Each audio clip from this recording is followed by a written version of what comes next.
Bom dia, boa tarde ou boa noite, ouvintes da Palavras em Sala de Aula. Sejam todos bem-vindos a mais um programa. Eu, Felipe Seriacopi, vou apresentar o programa ao lado de Cândido Grangeiro e Michele Vasconcelos, nossos editores. O convidado de hoje é Tomás Prado. Tomás é mestre e doutor em filosofia pela PUC-Rio e com pós-doc pela Unifesp. É professor de filosofia na UFABC e também é autor do livro Projetos de Vida, Histórias que Inspiram. Bom, Tomás, seja aqui bem-vindo ao Palavras em Sala de Aula. Você é professor de filosofia, autor também, e tem um livro didático que traz filosofia e arte como base. Você pode contar um pouco para a gente a sua trajetória e também falar a importância da filosofia na escola? Olá, Felipe. Olá, Michele. Olá, Cândido. Muito obrigado pelo convite. Fico muito feliz com essa oportunidade. E, então, para já responder a sua questão, eu fiz a minha formação toda no Rio de Janeiro, que é a minha cidade natal, graduação na UFRJ, o mestrado e o doutorado eu fiz na PUC-Rio, com um período de estágio de pesquisa na França, na Sorbonne, e, posteriormente, já na conclusão do meu doutorado, eu me mudei para São Paulo e vim trabalhar numa universidade daqui. Fiz também um pós-doutorado em filosofia pela Unifesp. Então, a minha formação ela foi toda em filosofia, mas a minha formação, digamos assim, acadêmica como pesquisador, né? Eu devo muito a minha formação como professor a uma instituição lá do Rio de Janeiro, chamada Instituto Superior de Educação ProSaber. O ProSaber ele tem como principal projeto, programa, um curso normal superior para professores de educação infantil e ensino fundamental, que é coordenado pela Madalena Freire, a filha do Paulo Freire, que é uma pedagoga e uma pessoa extraordinária. Então, eu aprendi muito com ela e com uma equipe de psicopedagogas, como a Maria Cecília Almeida e Silva e a Ana Lacombe, que oferecem um apoio clínico psicopedagógico para crianças e adolescentes e também realiza grupos de estudo, de pesquisa muito interessantes na área de psicopedagogia. Então, nessa ocasião, eu tive a oportunidade de ampliar os meus interesses da filosofia para algumas outras áreas, né, como a própria educação, a pedagogia e também a psicanálise. Então, eu acho que essas primeiras experiências, esses estudos foram fundamentais para, mais tarde, eu me dedicar tanto ao ensino de filosofia da educação e de didática específica de ensino de filosofia, como também me ajudou muito na experiência de escrita desse livro, que é o Projeto de Vida, Histórias que Inspiram. Retomando o segundo aspecto da sua pergunta, né, a respeito da presença da filosofia nas escolas, eu acho que ela tem um lugar fundamental com relação ao exercício reflexivo e ao exercício crítico, né, que faz do aluno não apenas um receptor de conteúdos, mas também alguém que está participando ativamente da construção de conhecimento, né, e que já na sua juventude e na fase adulta pertencerá à sociedade, né, como um cidadão ativo que, enfim, participa das suas transformações. Então, a filosofia ela tem um papel muito importante, tem uma grande responsabilidade, e eu sou um defensor de que ela adquira cada vez mais espaço na vida escolar.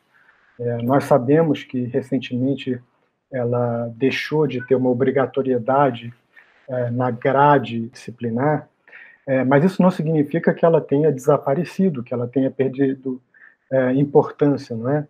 Porque os conteúdos de filosofia continuam sendo cobrados nos exames de larga escala, como o Enem, né? Acabou de sair a última prova, os resultados nós vimos lá, se não me engano, são 7 ou 8 questões de filosofia, e me parece que há algumas transformações com relação ao formato, né, pelo qual ela deve estar presente, talvez de forma mais interdisciplinar, mas certamente que ela tem um papel fundamental e eu vejo que seja importante, né, com o tempo, que a gente possa resgatar essa obrigatoriedade para garantir mais tempo de dedicação ao estudo da filosofia.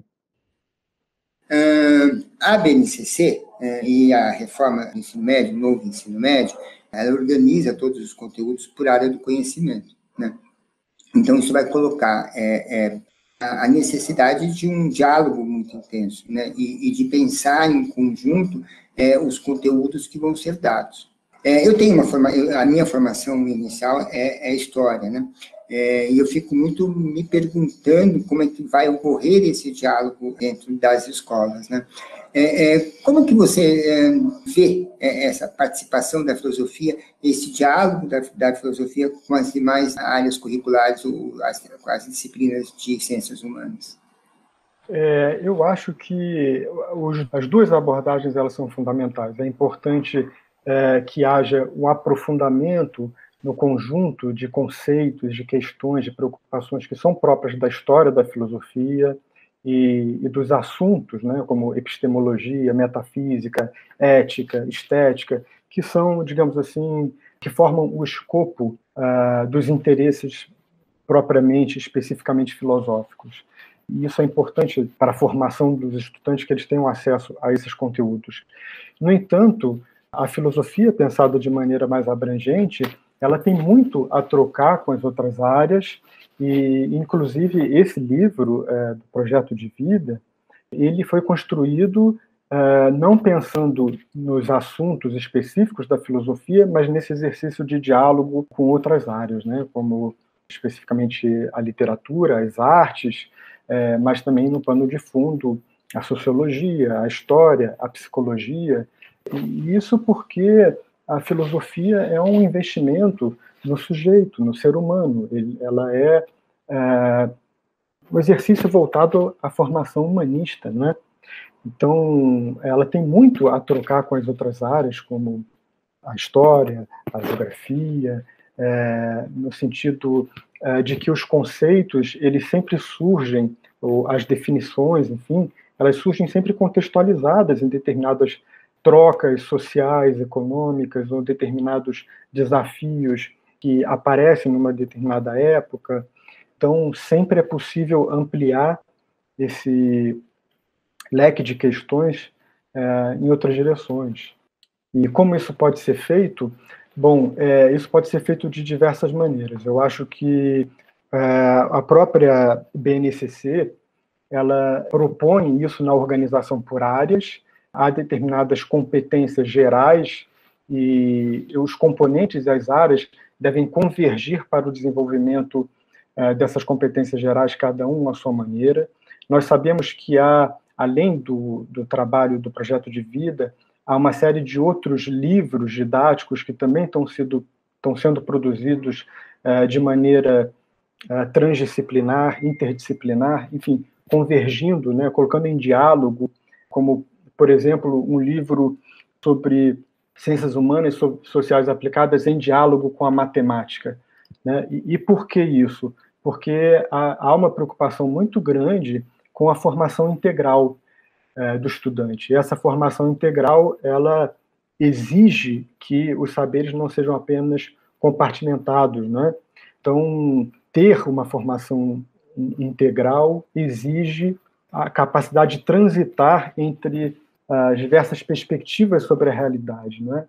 Então, não basta saber responder a uma questão objetiva, é preciso saber problematizar o modo como, na realidade, os assuntos estão sempre articulados, né? Então, a nossa abordagem da realidade ela será tão mais profunda, tão mais complexa, quanto mais sejamos capazes de realizar essas costuras entre os assuntos, em vez de mantê-los nessas divisões que muitas vezes são necessárias para que a gente tenha maior clareza sobre eles, né? O Descartes dizia isso, preciso separar, dividir, para organizar, para que as coisas se tornem mais evidentes, que a gente tenha mais clareza, mas depois desse entendimento é preciso restituir os seus laços na realidade integral, né? Na sua visão mais ampla.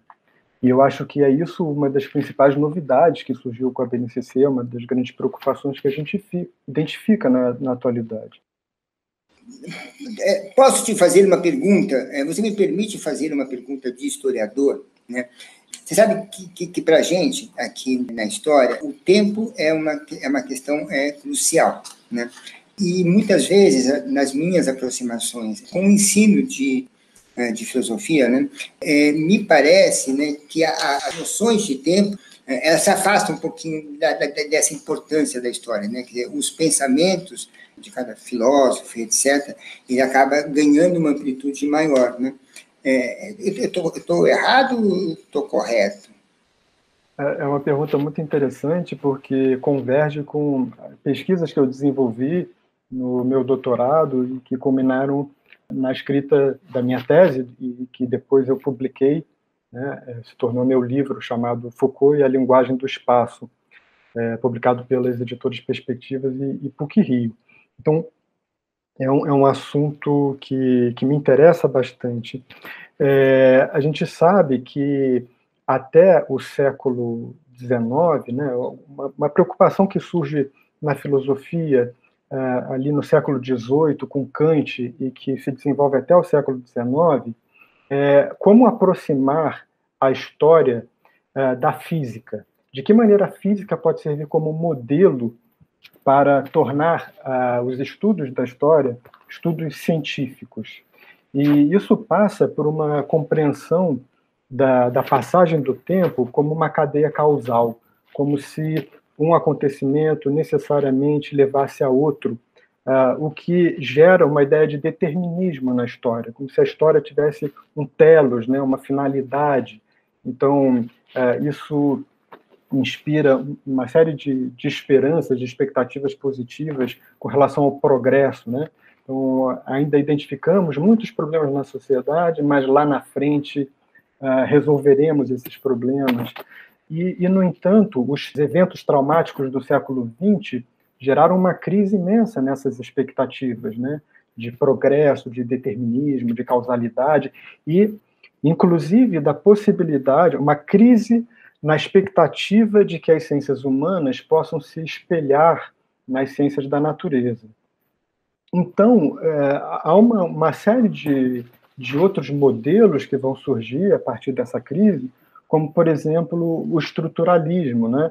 Em vez de procurar cadeias causais de desenvolvimento dos eventos da história, vão procurar perceber o que se acumula numa determinada época, quais são os traços recorrentes, os traços comuns que nós podemos identificar em diferentes disciplinas, em diferentes culturas. Então, em vez de fazer, por exemplo, uma história das ciências da vida, uma história das ciências econômicas, é possível aproximar disciplinas diferentes e fazer uma espécie de extração formal das suas características comuns, não é? Então, há um sentido de uma preocupação, talvez menos com as grandes revoluções e as provocações as transformações geradas por essas grandes revoluções, e muito mais no sentido microfísico de tentar perceber quais são as pequenas reformas, o que se pode transformar num cenário mais restrito na vida das pessoas, como maneira de resistir a essas pressões que vivemos num determinado momento, né? Como se houvesse uma homogeneidade, uma hegemonia, um espírito de época, digamos assim, e todos precisassem corresponder e repetir esse espírito de época, né?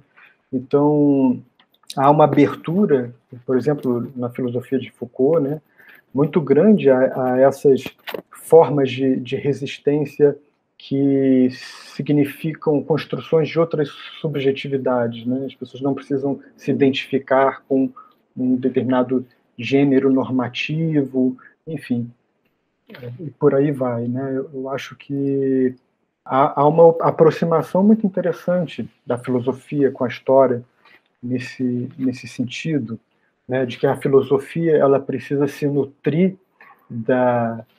da realidade empírica, dos dados historiográficos que ela recebe dos historiadores, mas, ao mesmo tempo, os historiadores eles estão abertos a dialogar e a ouvir os filósofos para pensar conceitos que sejam capazes de oferecer outras inteligibilidades, né? Outras maneiras de entender a história. A gente tem vivido um tempo de mudanças muito intensas, né? A pandemia, eu acho que só veio exacerbar várias questões, né? O que tem hoje, pensando na sala de aula, no professor, o que tem hoje de grande novidade para trabalhar a filosofia na sala de aula?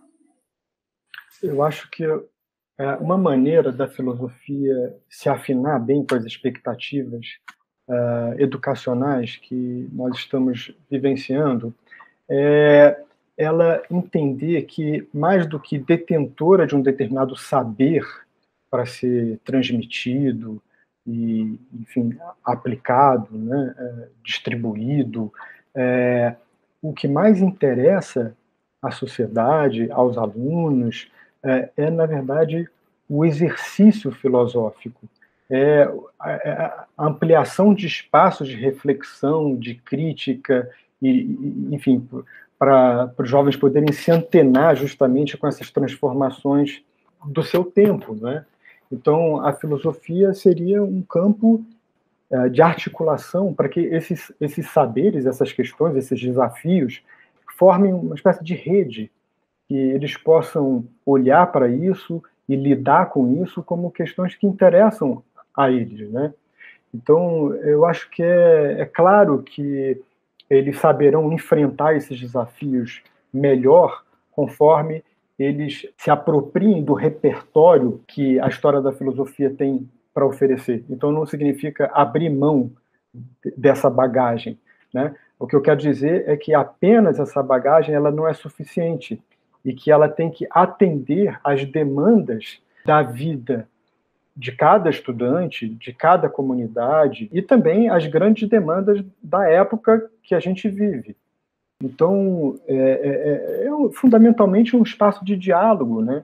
De diálogo entre questões talvez mais profundas que irrompem quase que naturalmente, espontaneamente na vida de todo mundo, né?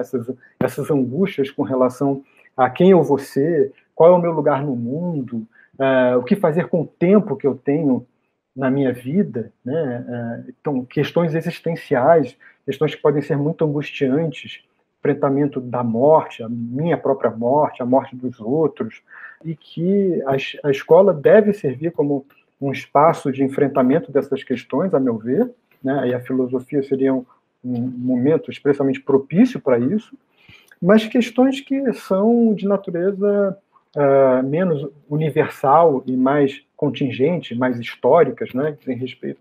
Olha só, o que nos cabe fazer frente a essa revolução industrial 4.0 que tá aí, não é? Será que nós seremos substituídos pelos robôs? E afinal, qual é o lugar do humano nessa sociedade regida pela inteligência artificial, pelos sistemas de produção, de fabricação autônoma, automática? Enfim, eu acho que são as duas coisas que interessam ao professor de filosofia e ao estudante de filosofia na escola, né? Questões, portanto, universais e questões emergenciais. Tomás, você falou bastante aí da importância da filosofia como exercício crítico, né? E para reflexões no âmbito individual, né? E reflexões coletivas também, né?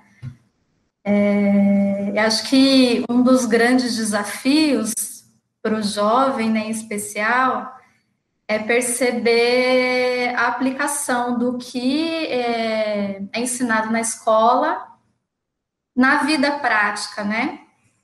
E o livro Projeto de Vida traz uma metodologia, né, que busca aproximar isso, né, aproximar essa sabedoria do teórico, né, com a prática.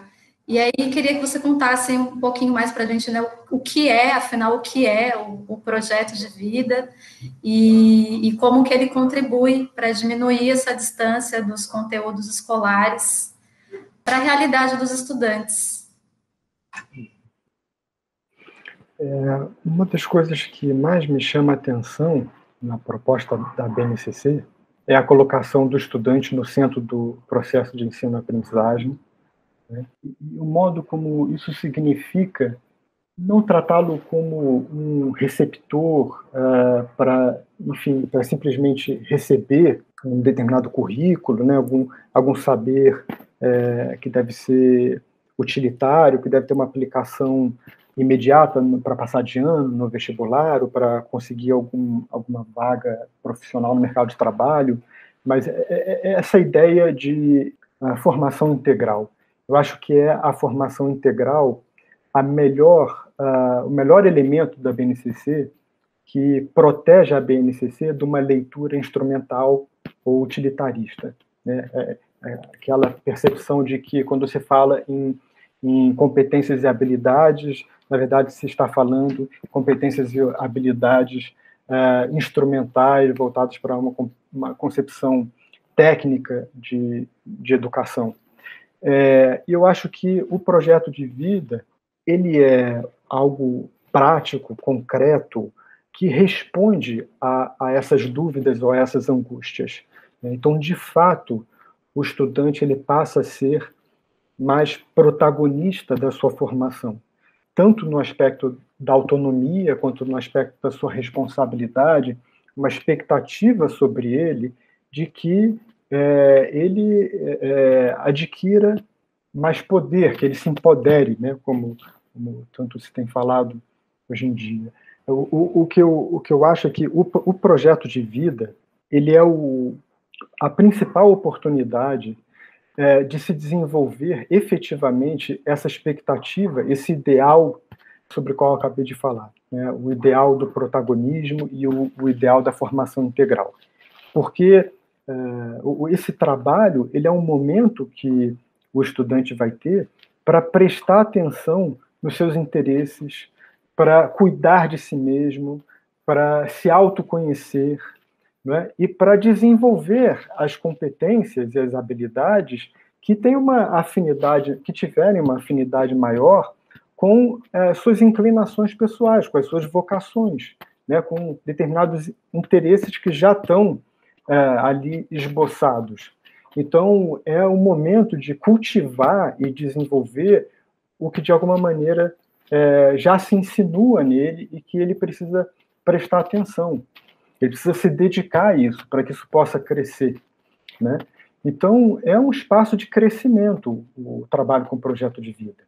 Só que é uma forma de crescimento que não parte de demandas externas, né? Não é crescer para atender às expectativas dos outros, ou as necessidades do mercado, necessidades da sociedade.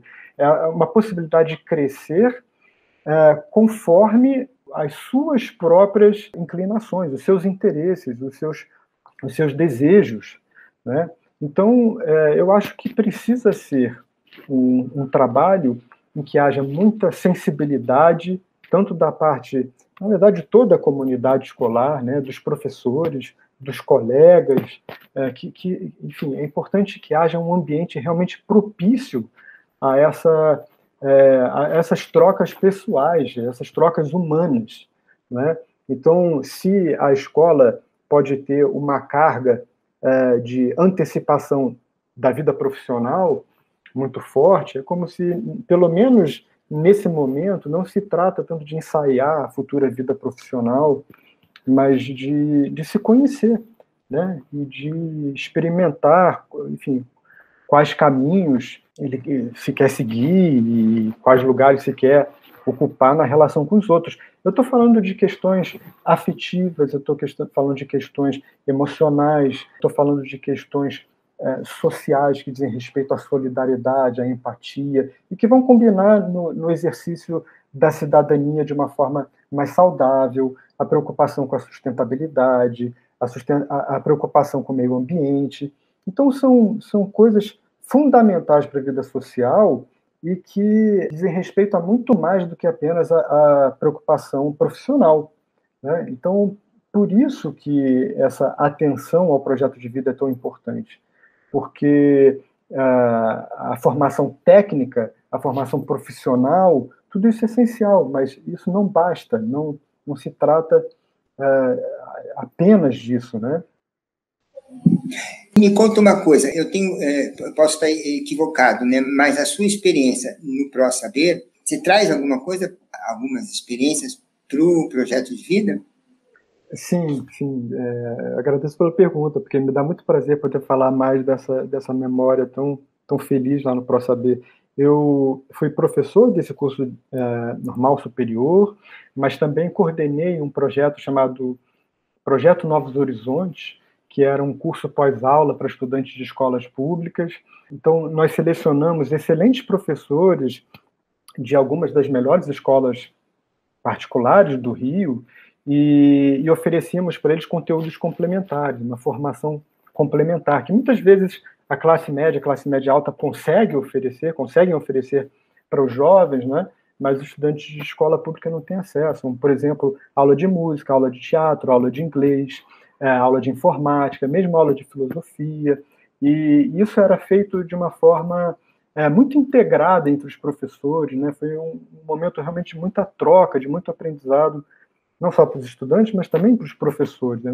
Nós ensaiamos bastante o trabalho com projeto lá, então é como se fosse um pouco a semente, sim, do desenvolvimento desse livro, que foi o projeto de vida Histórias que Inspiram. E, inclusive, essa experiência ela virou uma publicação chamada Da Barca do Inferno para um Alto Sem Barca, Novos Horizontes para Jovens da Rede Pública, né? Então, lá eu conto bastante como foi essa experiência de entrar em contato com as escolas, entrar em contato com os professores das escolas desses alunos. Aliás, eles escreveram uma peça de teatro que foi uma releitura da Barca do Inferno. Enfim, tem lá no livro como apêndice, né, o texto da peça. Então foi uma experiência assim bastante rica. Mas além dessa experiência, eu chamaria atenção também para o fato de que eu sempre me interessei por literatura. Aliás, a minha monografia de conclusão de curso, de graduação, foi sobre Dom Quixote, era uma leitura nietzschiana de Dom Quixote. Eu acabei aproveitando, inclusive, o texto dessa monografia em um dos capítulos do livro, né, um capítulo sobre Dom Quixote. Então, nas minhas aulas também sempre usei muito a relação entre filosofia e literatura, porque é mais fácil despertar o interesse para a filosofia quando a gente parte de imagens, quando a gente parte de personagens, quando a gente parte de narrativas, de fábulas, né, de histórias. E as pessoas se identificam com o personagem e começam a vivenciar os dilemas deles, os desafios que eles atravessam, né, como se fossem seus próprios dilemas, seus próprios desafios. E o que é muito interessante é que a gente cresce dessa maneira, né? Não é assim porque é o outro. Então, Aristóteles já sabia disso, como a tragédia tem esse poder pela identificação, né, pela compaixão que a gente sente com os personagens, de vivenciarmos a catarse, que é uma forma de purificação, né? Então, na lida com a tragédia, a gente se purifica dos nossos próprios problemas, das nossas próprias angústias. Mais tarde, o Nietzsche vai dizer que a função da tragédia não é a purificação, não é a catarse, mas é uma espécie de tonificação, de fortalecimento, como se a arte propiciasse um tipo de ginástica mesmo, de musculação espiritual, né? Quer dizer, o espírito sai mais fortalecido, os nossos afetos se tornam mais fortes, mais preparados para lidarem com as adversidades da vida. Eu até resgataria, aproveitando essa pergunta, resgataria um ponto que a Michele abordou, que é essa diferença entre a sabedoria teórica e a sabedoria prática, né, que eu proponho no livro. Isso não está lá na BNCC. A BNCC ela estabelece, quer dizer, os editais, né, de produção desse material didático, exigiu que houvesse 3 capítulos, cada um deles sobre uma das dimensões da vida, né? O eu, o outro, o nós. Só que antes de abordar essas 3 dimensões, eu inseri um capítulo introdutório propondo essa distinção entre sabedoria teórica e sabedoria prática, para justamente tratar do lugar do projeto de vida na escola, né, e frente aos outros conhecimentos. Então, eu entendo que a gente tem acesso a um vasto leque de sabedorias teóricas nos diferentes componentes de estudo, mas que eles têm em comum o fato de que a teoria supõe um conhecimento das regularidades da natureza e da realidade, né? Seja a regularidade dos seres vivos, a regularidade das leis da física, as regularidades que talvez seja possível identificar na geografia ou na história. Então, o conhecimento teórico é um conhecimento dessas regularidades e que propiciam certas expectativas, não é? Significa, nós podemos antecipar, prever alguns fenômenos, e essa previsão favorece a nossa ação, a nossa vida prática. Então, em geral, a gente coloca a vida prática subordinada a esses instrumentos teóricos. O problema é que nem sempre a realidade se conforma a essa expectativa de regularidade, né? Enfim, e às vezes a gente precisa confrontar imprevistos, coisas que eram inesperadas. E aí fica essa questão, o que acontece quando alguma coisa que a gente não contava aparece? A gente desmonta, a gente quebra, né? Inclusive, vivenciamos até a ansiedade e a angústia da possibilidade de algo inesperado acontecer. Então, o que me parece muito importante é uma espécie de preparação para o inesperado, né? E, nesse sentido, a sabedoria prática, quer dizer, essa ginástica espiritual que nós exercitamos por meio de analogias com os personagens. Então, aquelas situações que eles já vivenciaram, que nós ainda não vivenciamos, ou que nós vivenciamos de maneira semelhante, sem saber responder a elas, nós acabamos tomando emprestado o desafio e a solução. Ou, inclusive, podemos tomar emprestado também o mau exemplo, né? Dizer assim, eu não quero seguir por esse caminho, já sei não sei o que eu vou fazer, mas eu já sei o que eu não vou fazer, né? Não sei, eu acho que isso é muito central nessa ideia de projeto de vida, né? Porque o projeto é uma certa inclinação para o futuro, mas é um futuro que a gente espera que corresponda às nossas expectativas, mas que a gente não tem como saber se efetivamente vai corresponder. Então a gente tem que se preparar para que ele também não corresponda, né? Isso é possível, sobretudo a partir das artes e da filosofia. Essa é a ideia central do livro. Eu queria só dizer que eu acho fantástico, né, essa ideia de lidar com o inesperado ser uma questão central no livro, e a questão dos personagens, né, também, que eu acho que essa coisa da identificação, né, e do você se reconhecer ali num personagem é algo que ajuda muito a gente trazer a teoria para a vida prática. E viver isso, né, viver é lidar com o inesperado o tempo todo. Mas outra coisa que eu fiquei pensando aqui, eu queria retomar um pouquinho, quando você falou de desenvolver, né, o projeto de vida na escola, o quanto é necessário que haja ali um ambiente favorável, de sensibilidade, né, de empatia para isso, né? E eu fiquei pensando aqui na formação do professor, né?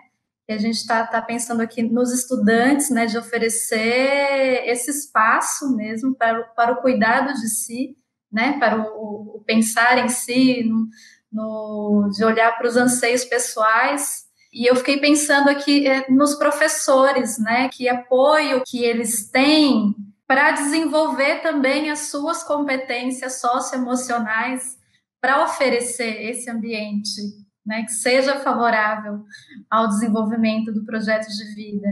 Enfim, se você puder falar um pouco, né, aí pensando nos professores, de dar alguma orientação, né, de que por onde começar, que caminho seguir para os professores que vão começar a trabalhar agora com projetos de vida na escola. Eu fico pensando se esse projeto, se essa proposta de trabalhar um projeto de vida, se isso pode funcionar sem que haja verdade de todas as partes, né? A verdade de que ninguém detém todo o saber, ninguém está totalmente preparado para enfrentar todos os desafios da vida, sejam eles pessoais, profissionais, sociais. Então, assim como é fundamental abrir espaço para que os estudantes se expressem, que haja uma escuta verdadeira, um acolhimento verdadeiro, um respeito verdadeiro pelos seus interesses, pela sua cultura, enfim, da mesma forma, é fundamental compreender que o professor que está lá em sala de aula, ele está lá também como pessoa, em todas as suas dimensões humanas, né? Tem a sua dimensão afetiva, emocional, tem a sua história, tem as suas memórias, tem a sua formação, tem os seus interesses. Embora se fale muito do professor como mediador, eu acho que os alunos não vão comprar tão bem essa proposta de se exporem, de se colocarem verdadeiramente, se não perceberem a disponibilidade dos professores para também vivenciarem de maneira transparente, verdadeira. Porque quando você abre questões assim tão sensíveis, você espera que haja uma correspondência, que haja um retorno, que haja uma devolução, né? Então o professor ele também tem que se preparar com as questões subjetivas que vão além do seu domínio, do seu saber teórico e da sua técnica de ensino, né? O fato de que ele está ali como um exemplo, o fato de que ele está ali como uma pessoa que também tem as suas fraquezas, né? Assim como também as suas forças. Então, a proposta pode ser muito interessante, muito rica, mas ela pode simplesmente não funcionar se não houver também esse investimento no professor como alguém que também tem um projeto de vida, né? Alguém que também atravessa essas questões. Não são questões apenas dos estudantes, me parece. Acho que são questões da vida, né? Não é assim, então depois que você completa 18 anos, você não tem mais um projeto de vida, né? Você não tem mais... as suas questões profissionais já se definem, o seu lugar no mundo já se define, Não, é um pouco como aquela questão dos psicanalistas de fazer supervisão, né? Assim, o psicanalista tem que se analisar para poder analisar os outros. Ele tem que investir tempo em si mesmo, no seu cuidado de si, no seu autoconhecimento. Então, é fundamental para o professor também realizar esse investimento, que seja um investimento na formação continuada, em determinados aspectos técnicos, o aprofundamento do seu conhecimento, mas também nessa dimensão da vida pensada no sentido abrangente. Então, eu acho que é fundamental que haja materiais dirigidos ao professor, que haja tempo e espaço na escola dedicados às trocas entre os professores. Não se pode falar de transdisciplinaridade sem que haja uma articulação entre os professores, né? Então, é preciso investir nessa articulação. Então, há esses materiais, o tempo, o espaço, e eu acho que a sociedade precisa se organizar de maneira geral para prestar essa atenção e oferecer todos os recursos que forem possíveis, porque, afinal, não dá para delegar como se o professor ele tivesse isolado e tivesse a responsabilidade de resolver todos os problemas, né? Você sabe que eu gosto muito de um pensamento do Antônio Cândido, de que ele compara a literatura ao sonho, né? Quer dizer, é um campo de experimentação, né? Assim como que a gente pode experimentar a vida nos sonhos, né? A literatura nos permite essa experimentação. Você, no teu livro, trabalhou Machado de Assis, Rousseau, Graciliano Ramos, Cervantes, Shakespeare. O que são esses autores e essa obra? O que elas trazem para o projeto de vida? Cândido, você sabe, a sua pergunta, ela me lembrou uma coisa. Quem escreve, seja texto acadêmico ou ficção, eu acho que já teve a experiência de que, às vezes, as melhores ideias aparecem para a gente no sonho, né? Ou naquele momento que você está indo dormir, aí você precisa alcançar um papel para escrever, ou que você acabou de acordar. Então, é muito interessante essa relação, porque é como se, de fato, o sonho abrisse as nossas janelas e portas criativas, né? Tudo flui melhor no sonho do que na vigília, me parece.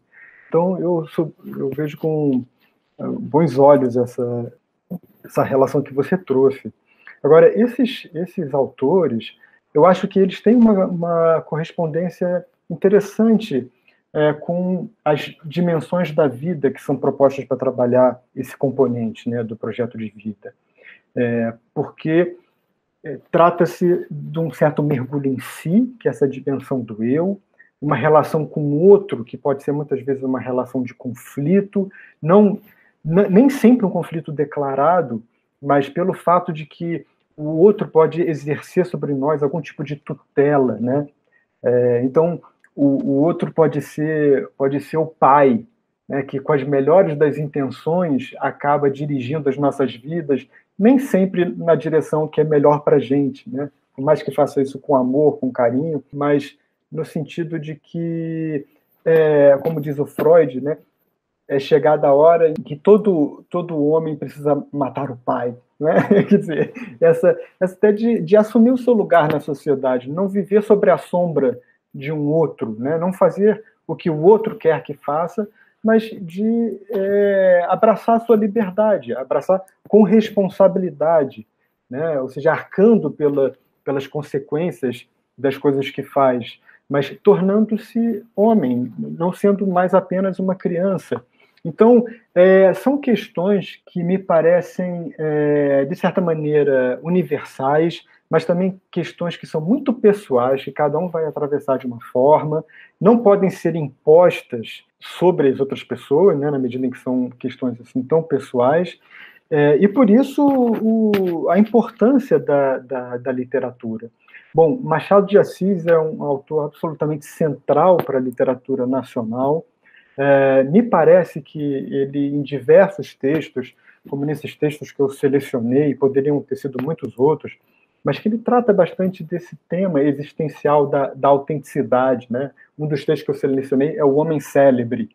O Pestana, esse homem célebre, o sonho dele era compor uma obra imortal, né? Ele era um ótimo compositor de polcas, mas ele precisava, na verdade, pertencer ao panteão dos grandes compositores, e isso para satisfazer os olhos daquele que deve ter sido seu pai, né? O Machado de Assis é muito irônico, porque ele não diz explicitamente isso, mas sugere que o pai dele pode ter sido um padre que adorava ouvir música de concerto.